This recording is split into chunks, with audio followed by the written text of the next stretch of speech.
धर्मा classes में आपका स्वागत है। तो चलिए आज हम सीखते हैं ज्यामितीय आकृतियों की समझ, that means understanding of geometrical shapes. तो चलिए देखते हैं कि ज्योमेट्रिकल शेप्स में आज हम लोग क्या क्या सीखेंगे।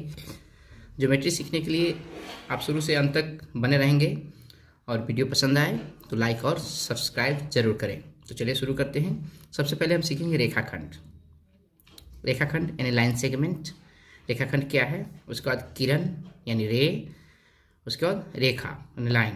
तो चलिए रेखाखंड सीखते हैं। रेखाखंड क्या होता है? तो रेखाखंड यानी रेखा का खंड। खंड का मतलब आप समझ रहे हैं, टुकड़ा। खंड से हमारा मतलब है टुकड़ा, यानी रेखा का टुकड़ा। तो इसके कितने सिरे होंगे? 2 सिरे होंगे। एक सिरा ए होगा, दूसरा सिरा बी होगा। एक सिरा ए, दूसरा सिरा बी होगा। यानी इसमें निश्चित एंड पॉइंट होंगे, निश्चित सिरा होंगे। जैसे एक सिरा यहाँ यह ए है, दूसरा सिरा बी है। रेखाखंड को हम, रेखाखंड समझ में आया आप लोगों को? रेखाखंड मतलब किसी रेखा का एक टुकड़ा जिसके निश्चित 2 बिंदु होंगे, 2 एंड पॉइंट, 2 सिरा होंगे। पहला अगर ए है तो दूसरा बी। यदि पहला यहाँ पी लेते तो दूसरा क्या लेते? क्यू लेते। अगर एस लेते तो टी लेते। यानी कि दोनों सिरा हमें क्या होगा? पता होगा।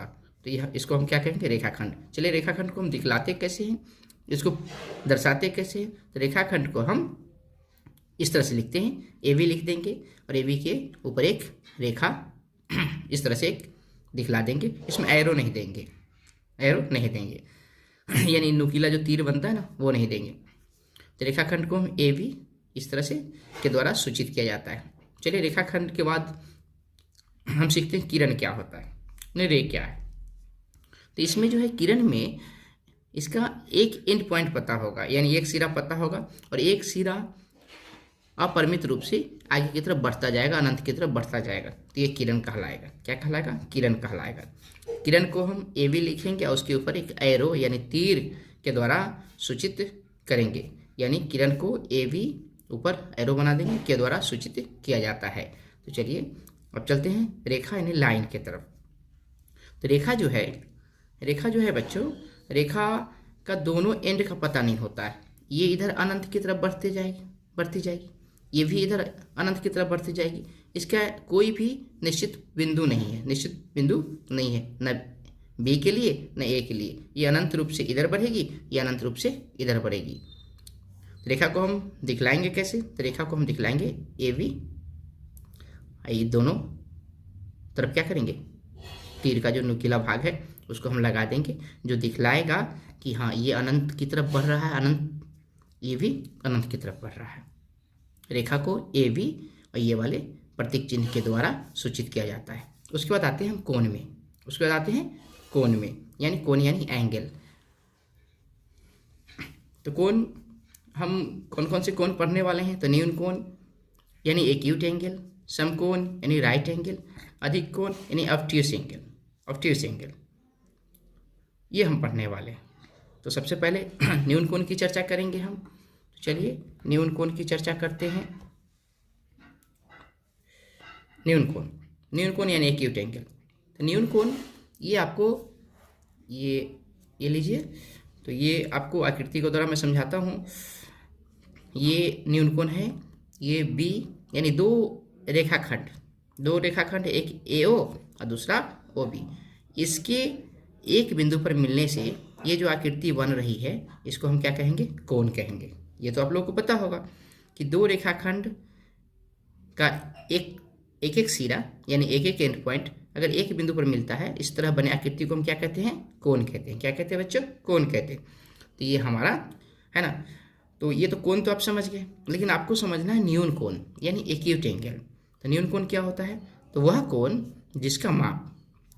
जिसका माप 90 डिग्री से क्या हो? छोटा हो, 90 डिग्री से छोटा हो तथा 0 से बड़ा हो, न्यून कोण यानी एक्यूट एंगल। तो न्यून कोण को हम दर्शाएंगे कैसे? तो एंगल ए ओ बी एक न्यून कोण है, कोण लिखने के तरीके भी बच्चे आप लोग को पता होगा। अगर नहीं पता है तो देखिए, हम जहाँ पे कोण होता है ना उसको बीच में लिखते हैं। जैसे यहाँ पर मैंने ओ को बीच में लिखा है और जिन दो रेखाखंड के द्वारा ये बन रहा है, एक AO के द्वारा बन रहा है, एक OB के द्वारा बन रहा है, तो A और B को हमने क्या किया है, साइड में लिखा है, यानी इसके किनारे किनारे लिखा है इस तरह से। तो एंगल AOV एक क्या है, न्यून कोण है। क्या है, एक न्यून कोण है। न्यून कोण के बाद हम चलते हैं किस पे, समकोण पर। किस पर, समकोण पर। तो समकोण क्या है, यानी समकोण यानी राइट एंगल, समकोण यानी राइट एंगल। तो चलिए समकोण को हम आकृति के द्वारा देखते हैं। तो ये हमारा समकोण है, ये क्या है, हमारा समकोण है। समकोण को हम इस तरह से दिखलाते हैं, ये वाला जो है हमारा, ये प्रतीक है इसका, ये पहचान है कि समकोण है। अगर इस तरह से वर्ग बना रहे, इस तरह से अगर किसी कोण जहाँ पे बन रहा है वहाँ पे अगर वर्ग का चिन्ह लगा हुआ, तो आप समझेंगे कि वो 90 डिग्री को दर्शा रहा है, यानी 90 डिग्री को, है ना। तो समकोण किसे कहेंगे, तो वह कोण जिसका माप कितना होगा, 90 डिग्री होगा। वह कोण जिसका माप 90 डिग्री होगा उसे हम समकोण कहेंगे, यानी एक समकोण बराबर 90 डिग्री। तो देखिए यहाँ POQ, मैंने यहाँ नाम बदल दिया है। इससे पहले मैंने न्यून कोण में AOB दिया, बतलाया था, आकृति में AOB को दर्शाया था, लेकिन मैं यहाँ आप लोग को समझाने के ख्याल से POQ कर दिया मैंने। तो POQ क्या है, एक समकोण है। POQ क्या है बच्चों, एक समकोण है। चलिए अब समकोण हम समझ गए, अब हम समझते हैं अधिक कोण। क्या समझते हैं, अधिक कोण यानी ऑब्ट्यूस एंगल। ऑब्ट्यूस एंगल तो वह कोण, देखिए हाँ ऑब्ट्यूस एंगल ये रहा आपका ऑब्ट्यूस एंगल, यानी क्या है ये, तो इसको आप ऐसे दर्शाइए इस तरह से, है ना। तो ROS यानी अधिक कोण कौन सा होगा, तो अधिक कोण वह होगा जिसका मान 90 से तो बड़ा होगा, 90 डिग्री से क्या होगा, बड़ा होगा, यानी वह कोण जिसका माप 90 से बड़ा लेकिन 180 से कम होगा, उसे हम क्या कहेंगे, अधिक कोण कहेंगे। देखिए एंगल ROS एक अधिक कोण है।